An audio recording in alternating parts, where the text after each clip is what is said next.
Assalamualaikum warahmatullahi wabarakatuh. Perkenalkan nama saya Bukaryanto dari Divisi Muhammadiyah Noe yang pada hari ini akan coba untuk mempresentasikan tentang strategi pembelajaran dan motivasi belajar yang merupakan salah satu tugas strategi yang dilaksanakan di universitas dan awal Fakultas Kesehatan 2021. Tugas ini merupakan tugas dari tugas yang dimiliki. Secara umum definisi dari strategi adalah pendekatan terhadap kebutuhan yang berkaitan dengan pelaksanaan gagasan, perencanaan, dan eksekusi sebuah aktivitas dalam komunikasi. Maka definisi dari pembelajaran adalah proses interaksi antara mahasiswa dan dosen, antara peserta didik dan pendidik dari sumber pembelajaran pada suatu lingkungan belajar. Sedangkan pengertian dari strategi pembelajaran adalah komponen umum dari suatu rangkaian dan proses pembelajaran yang akan digunakan secara bersama-sama oleh dosen dan mahasiswa selama proses pembelajaran. Sedangkan pengertian lain dari strategi belajar adalah kebutuhan atau pola perilaku dosen atau pendidik dapat mengakomodasi semua variabel pembelajaran secara sadar dan sistematis. Pentingnya strategi pembelajaran yang pertama, pendidikan merupakan sektor yang sangat menentukan kualitas suatu bangsa. Kemudian yang kedua, dunia pendidikan banyak memperhatikan unsur pendidikan, yaitu peserta didik, pendidik, software, manajemen, sarana dan prasarana. Kemudian yang ketiga, sumber daya yang berkualitas dapat berupa dari mahasiswa, masyarakat, maupun dari pendidik dan dosen. Yang keempat, keberhasilan pendidikan secara otomatis akan membawa keberhasilan sebuah bangsa. Jadi tidak salah. Secara umum, jenis strategi pembelajaran itu, yang pertama adalah strategi pilih. Strategi ini merupakan strategi pertanyaan mengikuti sejumlah kegiatan pembelajaran yang diterapkan pada proses berpikir analitis dan kritis dalam mencari dan menjawab pertanyaan. Karena tanya jawab sering diajukan antara mahasiswa dan dosen untuk berpikir.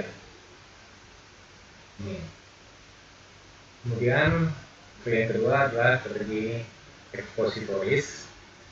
Sistem pembelajaran ekspositori merupakan strategi pembelajaran yang menekankan pada proses pemberian pengetahuan atau materi yang diberikan secara lisan oleh dosen kepada mahasiswa yang membantu mahasiswa menguasai materi secara efektif.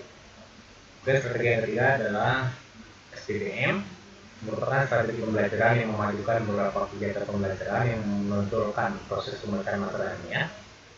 SPBM didasarkan pada psikologi kognitif yang dapat dibebaskan dari asumsi bahwa belajar adalah proses mengubah perilaku melalui pengalaman. Yang keempat adalah strategi kooperasi. Strategi pembelajaran di sini termasuk dalam rangkaian kegiatan pembelajaran yang dilakukan oleh siswa atau mahasiswa dalam kelompok tertentu untuk mencapai pemusatan tujuan pembelajaran.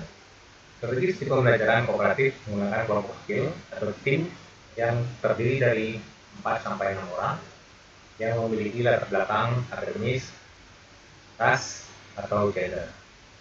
Yang keempat adalah meningkatkan kemampuan berpikir atau SPPKD. Ini strategi ini diterapkan dalam menonjolkan kemampuan berpikir mahasiswa. Materi yang disajikan dapat berupa membimbing mahasiswa melalui proses menemukan konsep sendiri yang harus dikuasai dengan terus menghadapi proses dialog dan menggunakan pengalaman mahasiswa.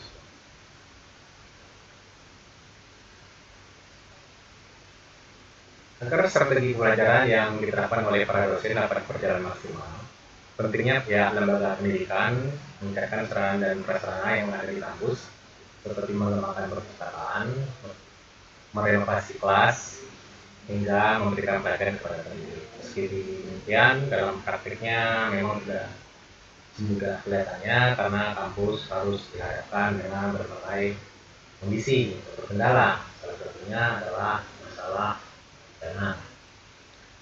Sedangkan motivasi belajar, dikatakan bahwa dalam kegiatan belajar, motivasi sangat diperlukan untuk membangkitkan gairah belajar siswa sehingga kegiatan belajar dapat berjalan dengan baik.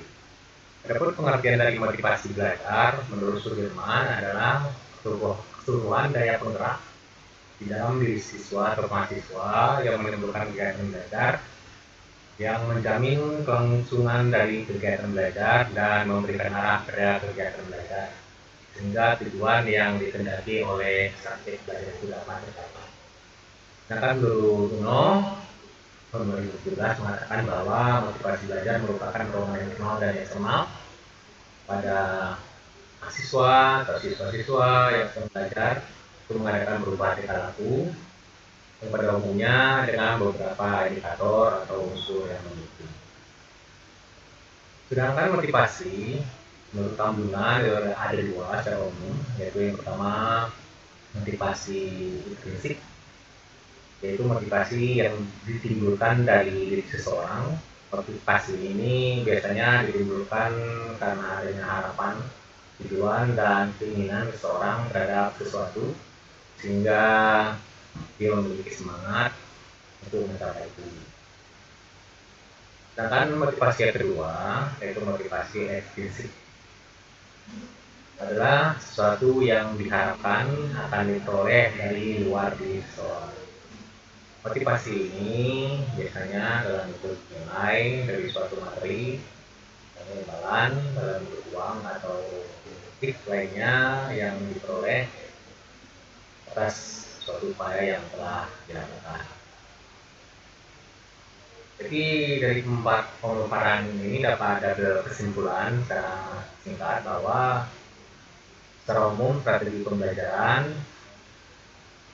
berlangsung akan mempengaruhi motivasi belajar mahasiswa. Semakin baik strategi pembelajaran yang digunakan oleh seorang dosen, maka diharapkan akan semakin baik pula motivasi belajar mahasiswa. Seorang mahasiswa yang mempunyai motivasi belajar yang baik itu akan mempengaruhi prestasi, baik itu prestasi secara akademik maupun prestasi secara non akademik.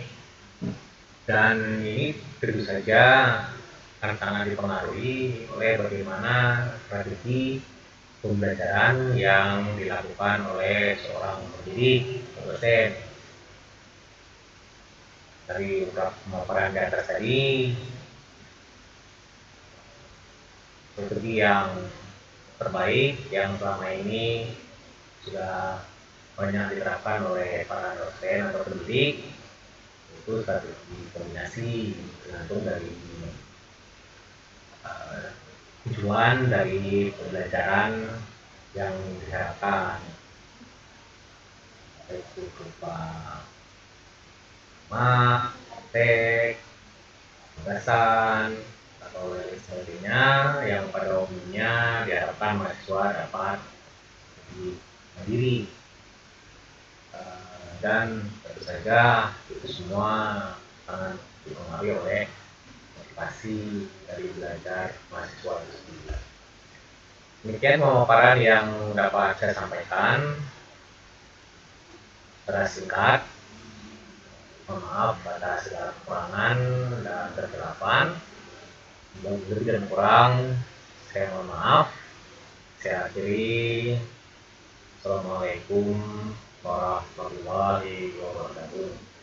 Semoga dengan adanya pemaparan ini ceritanya dapat memberi manfaat buat saya sendiri dan para pendidik atau dosen selanjutnya dalam menggunakan strategi pembelajaran untuk meningkatkan motivasi belajar dari mahasiswa-mahasiswanya. Demikian, terima kasih.